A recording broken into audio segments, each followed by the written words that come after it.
or even at markets, and you're like, I don't want to buy AI art, uh, there are certain things you can look for. So I have a confession to make. This weekend I got duped by an AI artist, and I wanted to share about how I figured out that it was AI. Because although this person wasn't hiding what they were doing, it wasn't obvious either. They were kind of obscuring it. So I just wanted to run through some of the things to look out for if you are buying art online or off Etsy, um, or even at markets, and you're like, I don't want to buy AI art.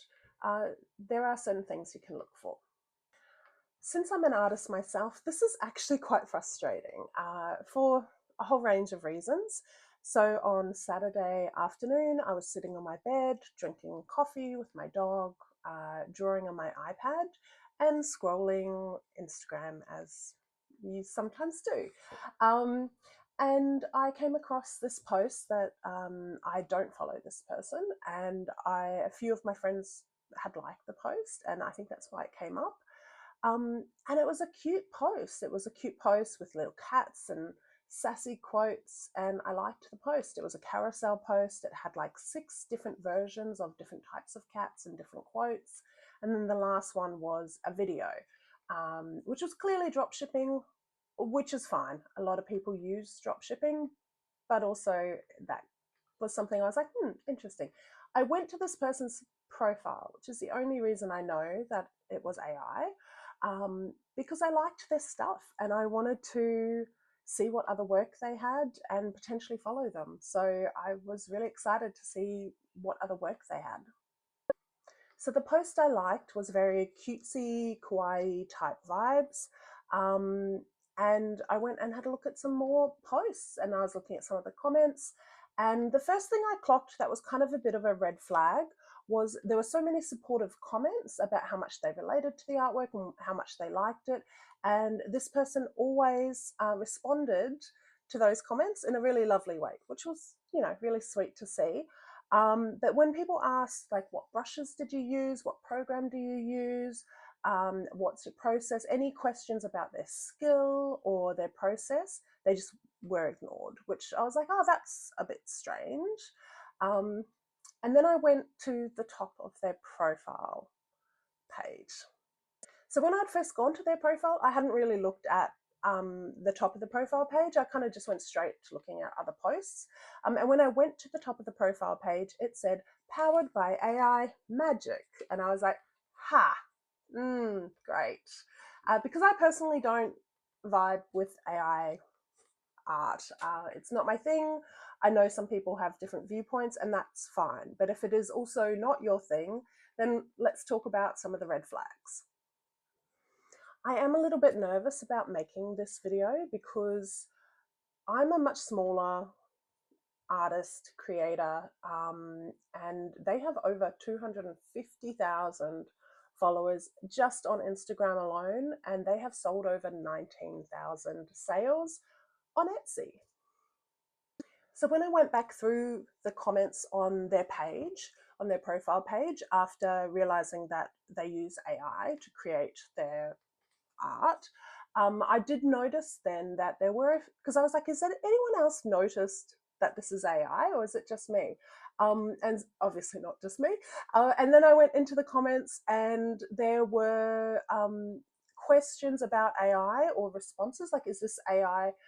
That person themselves never responded, and those comments, as I clicked on them, were disappearing.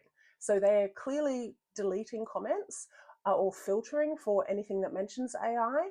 I'm not sure what you can do when you have 250,000 followers on Instagram, whether that gives you that ability. So then I went to their pin post at the top of their profile page, which talked about their artistic journey. And it talked about how they're an occupational therapist, or they were an occupational therapist, and that they burnt out in 2019. They were really crippled by self-doubt and imposter syndrome and really intimidated by a blank page. And that's when they discovered AI tools.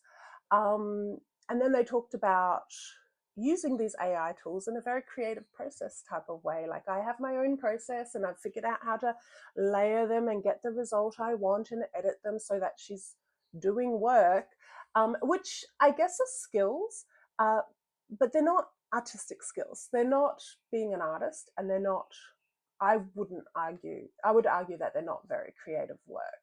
I think you're more creative if you are coloring in books. I've seen people do that, and they are legitimate works of art, what people are doing with that.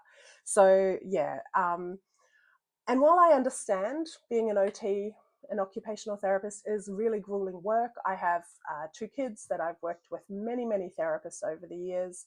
And being burnt out is no joke. I have been burnt out multiple times because I'm ADHD, and I didn't know, so I just kept burning out.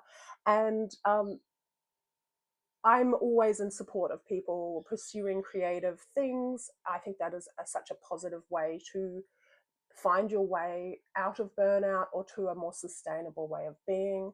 But AI is not that. So they weren't hiding that they're using AI, or there's enough plausible deniability that they have included the fact that they use AI. So I'm assuming if they were to be called out, that it wouldn't, they could kind of argue that it's there, but you really have to look. Like there's no AI mentioned in their posts. There's no AI mentioned in their Etsy store unless you look really closely. I don't think it's on their listings. I didn't have a close enough look at their Etsy listings. What I did notice about their Etsy listings is when you went back to their kind of original ones, they were very much that Studio Ghibli type look, which is so offensive to any illustrators or animators. That is literally the opposite of his vision of creativity. He is not into AI, which is why that whole trend was quite offensive. And then, like, so you go through from the Studio Ghibli, and then you see that she cycled through multiple different styles or different subject matter. And when you're looking at from the view that she's using AI, clearly the quotes are coming up. She's chat GPTing them or whatever, and asking what's a sassy fun quote that everyone likes. Now I know not everyone is anti-AI. Not everyone cares if the art they buy or the posters that are advertising their event are AI, but a lot of people do. And I think you should be educated enough to know to make that choice, basically. I know not everyone's an artist, not everyone's a writer, not everyone's an illustrator or animator. Not everybody understands how AI works, generative AI. Generative AI works by stealing other people's ideas, work, and data, and then kind of mushing it all together and generating a medium slop. So this person has created reasonably good AI slop, I guess you could argue, but it's still pretty sloppy. And I think it's so disappointing because if this person in 2019, when they burnt out, so I shouldn't do quotes for that because, yeah, they clearly burnt out. If they in 2019 had spent that time developing their own creative voice, their own creative vision, their own skills, even if their work wasn't as technically as good, it would now be so much more meaningful at this point because the work would be their own. Now, I suspect that they've spent the last 3 years since 2022, where they discovered AI tools. I suspect that they have spent that time working on marketing. She's developed digital products like screensavers and digital downloads. Now she's offering prints. And those are different skills than art making, obviously. So I guess that those are skills, but they're not creative skills. And she is making and profiting off other people's work. And what's so upsetting as someone who is making art, gone back to TAFE to learn the skills I don't know because I'm a self-taught artist. And the more you learn, the more you realize how hard people work. at developing these skills, how meaningful it is, and how deep those decisions go when people are making the choices about what they're making, what they're creating, and what that looks like, and what they stand for. Creating art, making something from nothing, that whole process means that automatically you are getting to know yourself better, you're figuring out your place in the world, and you're also, when you're exposed to art, you're exposed to other people's viewpoints that you might not be otherwise, or that you might not agree with. You read books of characters who live very different lives to you, and it's proven to increase your own empathy.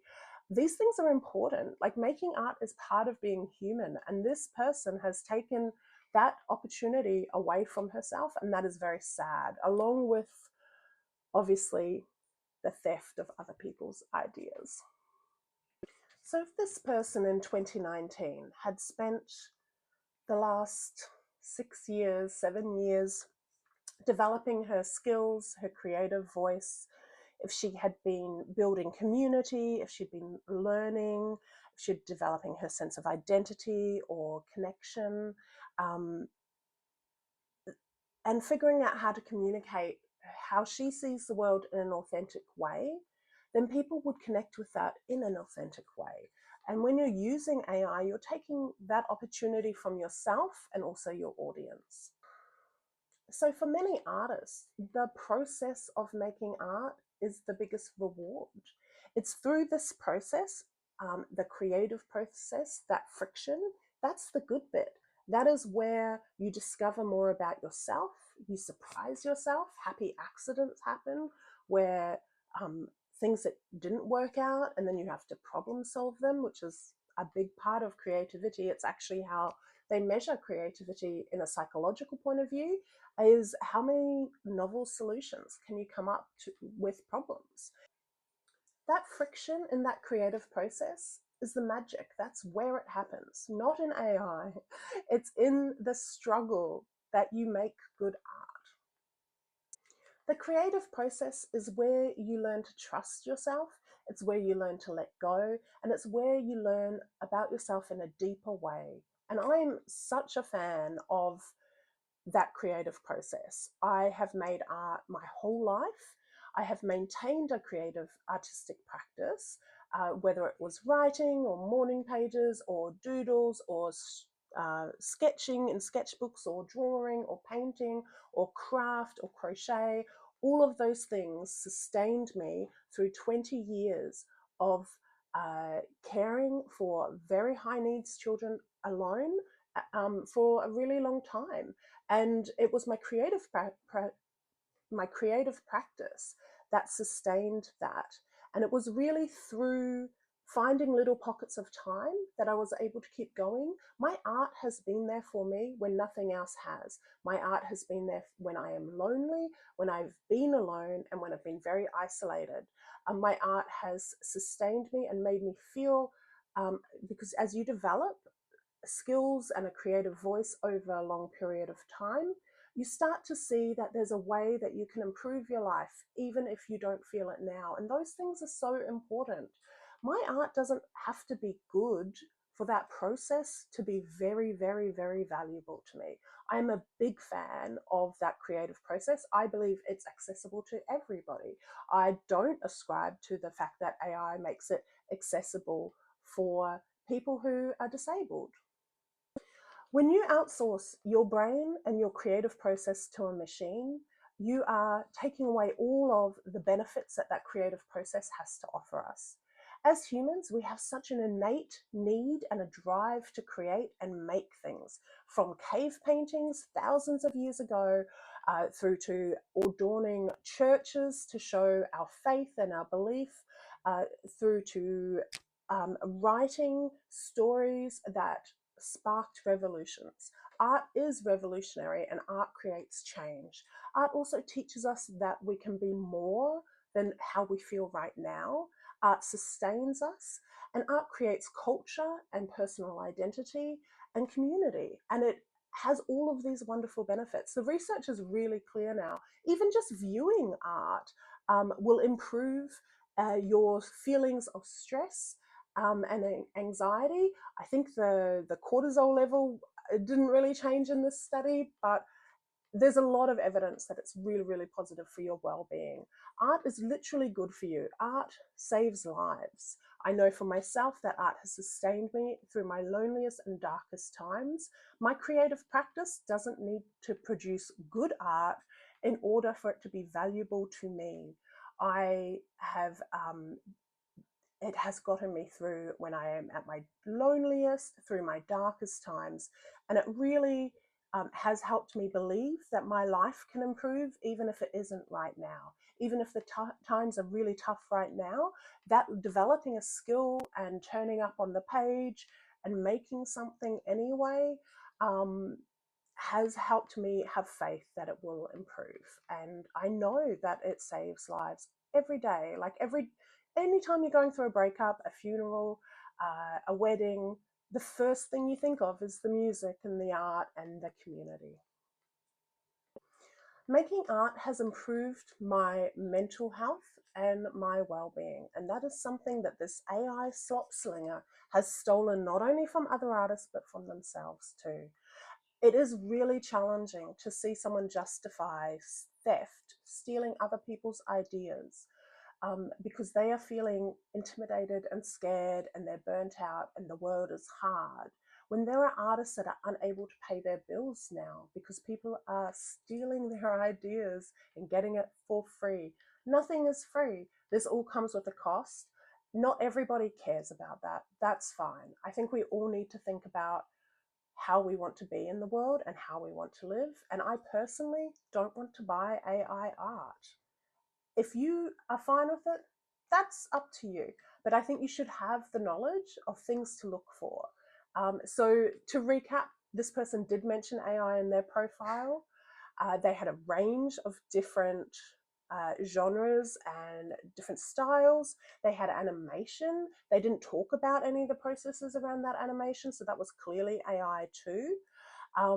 They didn't respond to the comments asking about any of their skills or their processes or what brushes or software they use.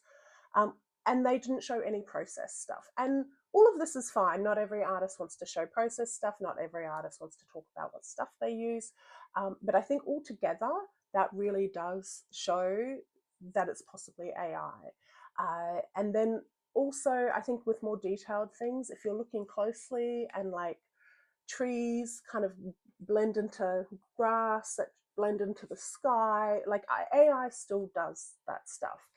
If you're looking at something and it seems like the weight isn't right, um, like maybe it's a cushion on a sofa on Pinterest, for example. I know I've seen a photo like this, where the cushion seems to be weighing the sofa down, which is AI. And I actually liked that photo and I saved it at first. And it was only when I came back to look at it that I realized, oh no, that is AI, because the sofa has no structural integrity, which in real life it would. So I think these are all things to consider. In this world of AI, it is hard to judge. And I guess we're all just doing the best we can. My frustration with being duped by an AI artist, though, did have a silver lining for me this weekend. I was so incensed that I had fallen for it and that I had liked this person's post unwittingly, that I wrote out like 8 pages of notes and thoughts and found research about why art is good for you. And then I posted it to Instagram and TikTok. And then I thought, I have more to say. So I will look. I'm always happy to talk about art and why it's good for you and the creative process.